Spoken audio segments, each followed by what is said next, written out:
Сәлеметсіңдер ме балалар? Бұл 4-ші сынып математика сабағы. Бүгін бізде 13-ші сабақ. Уақыт өлшем бірлігінің үлесі. Айтыс. Бүгінгі сабақта сен уақыт өлшем бірліктерінің үлесін табасың. Нөмірі 1-ші есептің асы уақыт өлшем бірліктерінің кестесін есіңе түсір. 1 сағат 60 минутқа тең, 1 ғасыр 100 жылға тең, 1 жыл 12 айға тең, 1 минут 60 секундқа тең, 1 тәулік 24 сағатқа тең, 1 жыл 365 тәулікке тең, яғни 366 тәулік. 365-366 тәулікке тең екен.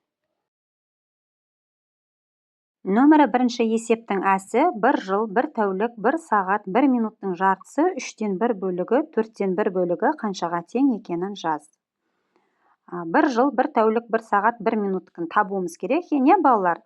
Яғни жартысы деген 2-ден 1 бөлігі. Жылдың 2-ден 1 бөлігі, яғни 1 жылда 12 ай болса, балалар 12 айды біз 2-ге бөлеміз. Сонда 6 ай екен. Енді осы жылдың 3-тен 1 бөлігін табуымыз үшін 12 айды 3-ге бөлеміз, 4 ай. Одан кейін балалар 4-тен 1 бөлігін табуымыз үшін 12 айды 4-ге бөлеміз, 3 ай. Енді балалар сағат, 1 сағат. Сағаттың жартысын табуымыз үшін балалар 2-ден 1 бөлігін табуымыз үшін, яғни 1 сағатта 60 минут бар, 60 минутты 2-ге бөлеміз, 30 минут. 3-тен 1 бөлігін табуымыз үшін 60 минутты 3-ге бөлеміз, 20 минут. 4-тен 1 бөлігі 60 минутты 4-ге бөлеміз, 15 минут. Бірінші есептің әсінің жалғасы. Енді тәулік балалар, 1 тәулік. 1 тәуліктің 2-ден 1 бөлігі жартысы. Яғни 1 тәулікте 24 сағат бар. 24-ті 2-ге бөлсек 12 сағат. Бұл жартысы, балалар, 1 тәуліктің. 3-тен 1 бөлігі, сол 24 сағатты 3-ге бөлеміз, 8 сағат. 4-тен 1 бөлігі, 24 сағатты 4-ге бөлеміз, 6 сағат екен, 4-тен 1 бөлігі. Келесі балалар минут. 1 минут, яғни 1 минутта бізде 60 секунд бар. 60 секундты 2-ге бөлеміз, 30 секунд. Бұл балалар 1 минуттың жартысы. 30 секунд екен, Енді балалар 3-тен 1 бөлігі, яғни 60 секундты 3-ге бөлеміз, 20 секунд.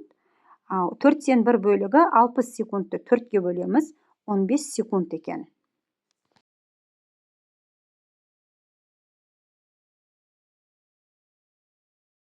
Нөмірі 2-ші есеп бос орынды толтыр. 2-ден 1 бөлігі, тәуліктің 2-ден 1 бөлігі, яғни балалар мұнда 24 сағат бар, 1 тәулікте 24 сағатты біз 2-ге бөлеміз, 12 сағат. Ғасырдың 5-тен 1 бөлігі, яғни 1 ғасырда бізде 100 жыл бар. 100 жылды 5-ге бөлеміз, 20 жылға тең екен. Минуттың 4-тен 1 бөлігін табуым үшін балалар, 1 минутта 60 секунд бар. 60 секундты 4-ге бөлеміз, 15 секунд. Жыл 6-дан 1 бөлігін табуым үшін балалар, 1 жылда 12 ай бар. 12 айды біз 6-ға бөлеміз, 2 ай. Сағат 3-тен 1 бөлігін табуым үшін балалар, 1 сағатта бізде 60 минут бар. 60 минутты 3-ге бөлетін болсақ, 20 минут. 3-тен 1 бөлігі 20 минут екен. Ғасырдың 10-нан 1 бөлігі, яғни балалар, 1 ғасырда бізде 100 жыл бар. 100-ді біз 10-ға бөлеміз, 10 жыл. Енді 1 жылда 12 ай бар бізде, 10 жылды, яғни 12-ге көбейтетін болсақ, 120 айға тең екен. Одан кейін балалар, бізде 3 тәулік 6 сағатымыз балалар. Яғни біз не істейміз? 3 тәулікті 24 сағатқа көбейтеміз. Одан кейін 6 сағат, оған біз 6 сағатты қосамыз. 3-ге 24-ті көбейтетін болсақ 72 сағат, сол 72 сағатқа біз 6 сағатты қосамыз. Сонда 78 сағатқа тең екен. 12 минут 25 секунд, 12-ні біз 60 секундқа көбейтеміз, одан кейін оған 25 секундты қосамыз. 12-ні 60-қа көбейтетін болсақ 120 секунд, оған 25 секундты қосатын болсақ 745 секундқа тең екен. 6 сағат 9 минутымыз балалар, яғни 6 сағатты 60 минутқа көбейтіп аламыз, оған 9-ды қосамыз, 9 минутты қосамыз. 6-ны 60 минутқа көбейтетін болсақ 360 минут, оған 9-ды қосатын болсақ 369 минутқа тең екен.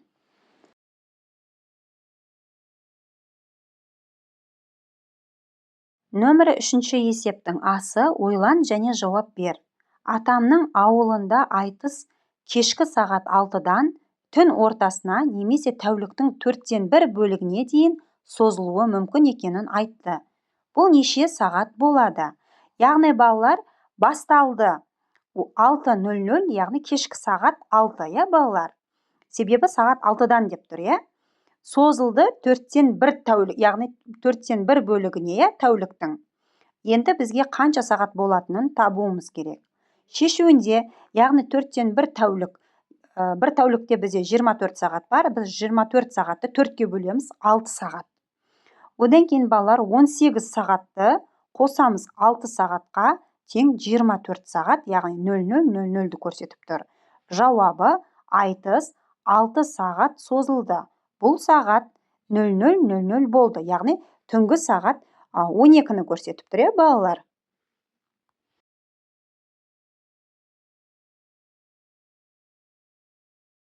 Нөмірі 3-ші есептің әсі, мәтіннің ішінен математикалық шамаларды теріп жаз, есеп құрастыр және шығар. Біз ауылда Наурыз мерекесін атап өттік. Кешке қарай, нақтырақ айтқанда, кешкі 5-ке ширек уақыт қалғанда айтыс басталды. Айтыс таңсәріге дейін жалғасты. Ал таңсәрі дегеніміз таңғы 4:30. Жақсылықты дәріптегендер жеңіске жетті, деді Арман. Енді балалар, біз есеп құрастыратын болсақ, басталды 16 сағат 45 минут, яғни бұл кешкі уақыт, аяқталуы 4 сағат 30 минут. Бұл таңғы уақыт. Енді бізге болғанын табуымыз керек.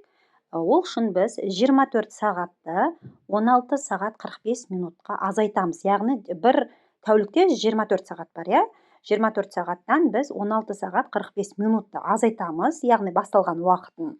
Сонда 7 сағат 15 минут қалады екен.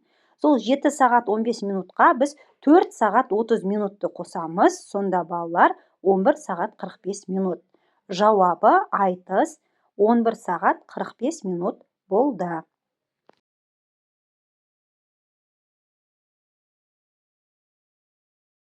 Нөмірі 4-ші есеп. Есепті шығар. Концертте әр қайсысы 3 минутқа созылатын 9 күй, әр қайсысы 4 минутқа созылатын 5 күй шертілді. Сондай-ақ жарты сағат хормен 3 шығарма орындалды. Барлық күйлер мен хордың орындалуындағы шығармалардың аралығы 2 минут. Концерттің қанша уақытқа созылғанын анықта. Енді балалар, есептің берілгенін жазып алайық.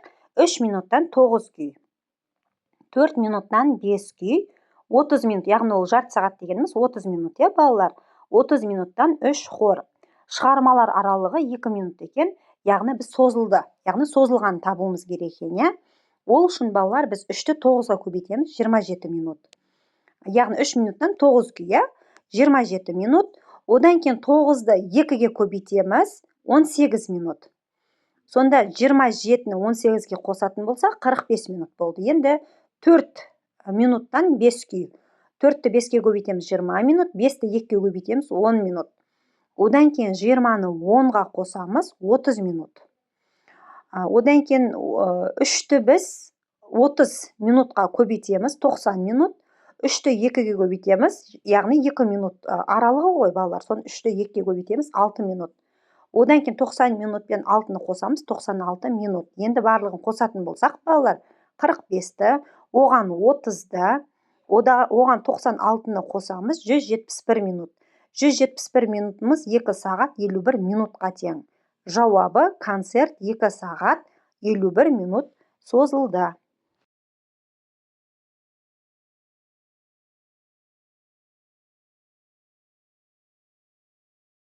Нөмірі 5-ші есеп, бос орындарды толтыр. 9 ғасыр 9 жылға тең екен, 144 сағат 6 тәулікке тең, 3 тәулік 14 сағат 86 сағатқа тең екен, 9:25 секунд 15 минут 25 секундқа тең. 12 минут 30 секундымыз 750 секундқа тең. 19 апта 5 тәулігіміз 138 тәулікке тең. 9 жыл 10 айымыз 118 айға тең. 249 минут 4 сағат 9 минутқа тең екен.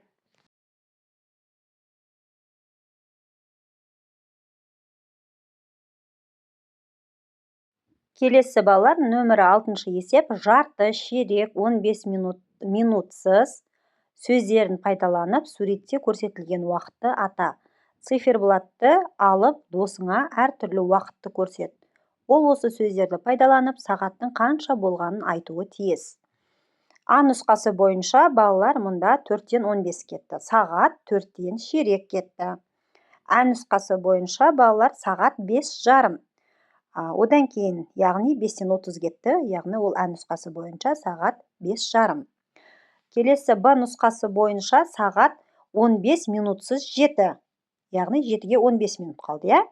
В нұсқасы сағат 7-ден ширек кетті, ол 7-ден 15 кетті екен, я?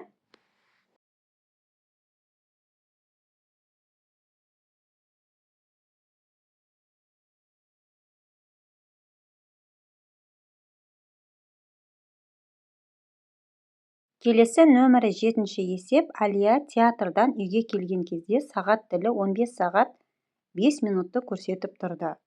Театрдан үйге дейінгі жолға ол 25 минут жұмсаған болса, қойылым сағат қаншада аяқталған?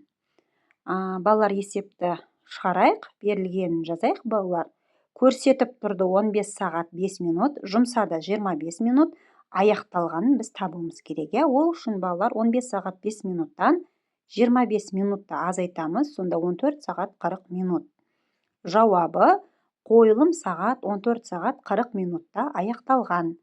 Сонда балалар, бізде А нұсқасы сәйкес келеді екен.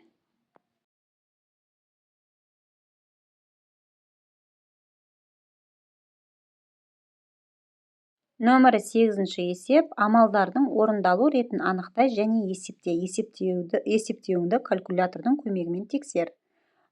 50.000 5 саннан азайтамыз. 1534 пен 827-нің қосындысы, одан азайтамыз 1005-ті. Сонда балалар 46.639-ға тең екен. Келесі екінші өрнегіміз, 706.250 санынан азайтамыз. 50.000 мен 2341 санының айырмасын оған қосамыз 55.559-ды. Сонда балалар 714.150-ге тең. Келесі 105.000 қосу 78.000 азайтамыз 350 мен 25.600-дің қосындысын. 157.050-ге тең екен. 905.340 санынан азайтамыз. 45.670 пен 3007-нің айырмасын оған қосамыз 50.002-ні. Сонда 912.679-ға тең екен.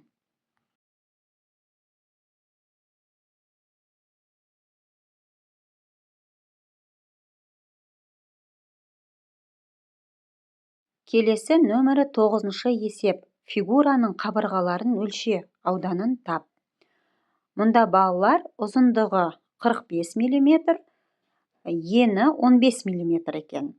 Бізге ауданын табуымыз керек, ол үшін біз ауданды табуымыз үшін ұзындықты еніне көбейтеміз.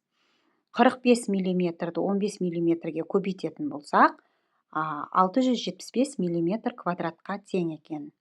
Жауабы, фигураның ауданы 675 мм квадратқа тең.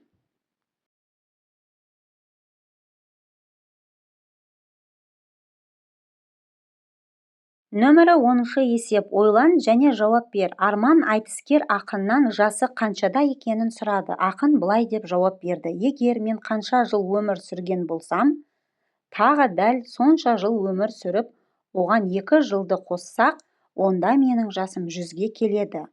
Ақынның жасы нешеде? Өмір сүргені, яғни бізде белгісіз балалар. Өмір сүрсе де балалар белгісіз. Енді біз 2 жылды қосса дейді, барлығы 100 жылды, балалар. Шешуінде, яғни 100-ден біз 2 жылды азайтамыз, 98 жас. Сол 98-ді 2-ге бөлетін болсақ, балалар 49 жас.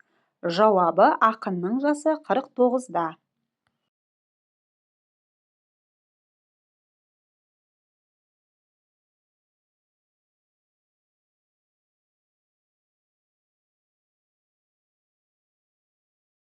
Келесі нөмірі 11-ші есеп өрнектерді жаз және есепте дейді балалар. 240 санын 3-тен 1 бөлікке кеміт дейді. 240 санын 3-тен 1 бөлігі деген 240-ты 3-ке бөлеміз балалар. Яғни 240-тан соны азайтамыз. Сонда 160 екен балалар. Ғасырдың жартысын жылмен көрсет. Яғни ғасырымыз 100 жылға тең болса, ол 50 жыл, балалар. Яғни 2-ден жартысы деген, яғни 2-ден 1 бөлігі. Сонда біз 100-ді 2-ге бөлеміз 50 жыл. 1 жылдың ширегін аймен көрсет. Яғни ол 4-ден 1 бөлігі 3 ай. 570 санын 3-ден 1-ін тап. Яғни 570-ті 3-ке бөлеміз 190. Центнердің жартысы қанша килограмм болады? 50 килограмм, яғни ол 2-ден 1 бөлігі. 5-тен 1 бөлігі сағатта қанша минут бар? Ол балалар 12 минут.